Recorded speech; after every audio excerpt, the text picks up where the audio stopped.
cheating wife. I miss my single phase and threw her ring at me.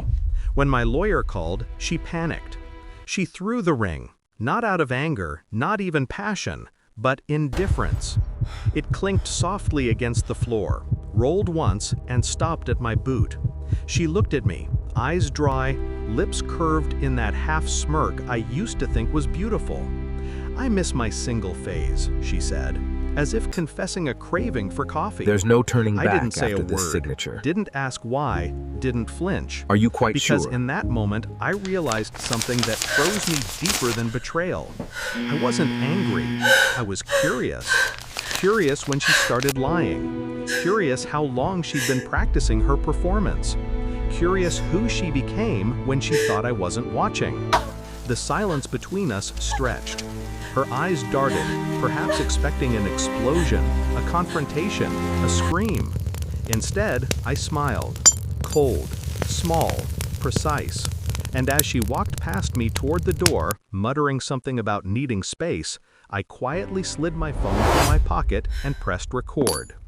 It started months earlier. The late-night messages. The team dinners that never ended before midnight.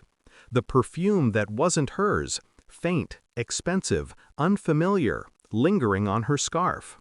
I remember the first time I suspected. She was humming in the kitchen, humming a song she hated. I asked where she'd heard it. She froze for a second too long. Her story didn't matter.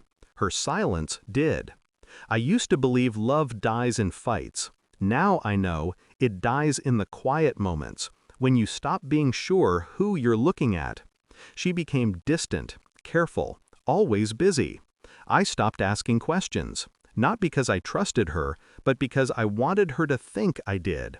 So I waited, watched, listened. She started sleeping with her phone under the pillow. Password changed, notifications off. The perfect alibi, the perfect mask. But she forgot. I was trained to notice the smallest things. The rhythm of breathing, the tone of guilt, the way lies bend There's no around the turning truth back after like this light signature. through smoke. That's when I installed the Are you app, quite sure? a simple data recovery tool. She thought deleting messages erased them forever. It didn't. Every message felt like a blade pressed against my chest. "I missed last night. When can I see you again? Don't tell him." Her words, her number, her love, recycled, repurposed, rebranded. And his name, Adil, a man she'd told me was just a coworker. I scrolled through the texts for hours, each word quieter, colder, sharper. The photos came next. A hotel room. Her smile. The necklace I bought her, lying on his chest. I didn't cry, didn't rage, didn't even tremble.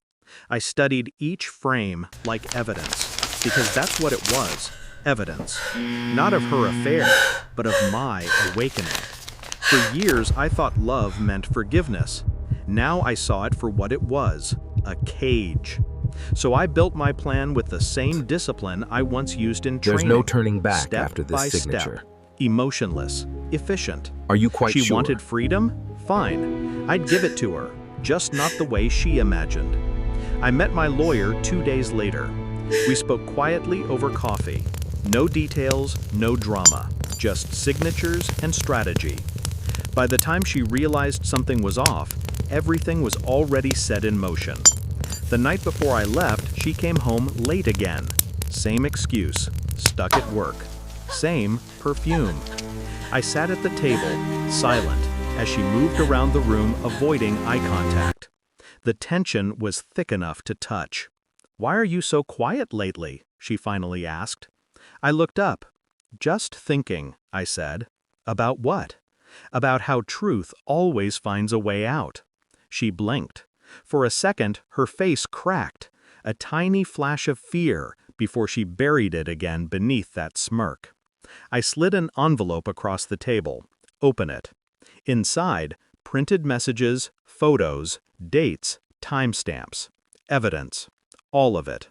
Her hand trembled, her lips parted. Then she whispered, You went through my phone?" I didn't answer. I didn't need to. I watched her crumble, piece by piece, as her little empire of lies collapsed into dust. "You don't understand," I cut her off. "No, I understand perfectly." Then I stood up, calm, detached, and walked away. The next morning she called me 10 times. I didn't answer. By noon her voice messages had shifted from anger to panic. By evening, to tears. Then my lawyer called her. Professional, polite, precise. "Mrs. Kamal, we've initiated proceedings regarding property division. You'll receive the documents shortly." She panicked, called again, begged to meet, said she didn't mean it, said it was a mistake. I watched her messages come through one by one. The same phone she once hid from me, now a confession booth. I didn't reply, not even once. Later that night she showed up at my door, crying. Mascara streaked down her cheeks. "I don't want to lose you," she said. I looked at her, really looked at her. For the first time, I didn't see my wife. I saw a stranger. "You already did," I said quietly, then closed the door. It's been 3 months since then. The papers are signed, the house is mine. The silence, my only company. Sometimes I still hear her voice in my head, but it doesn't hurt anymore. It's just noise. I found the ring she threw that night, still lying where it fell. I picked it up once, turned it in my hand, then tossed it into the fire. The gold melted slow, almost like it was crying. Love doesn't die when they cheat. It dies when you stop caring. And I buried mine long before she realized she lost hers.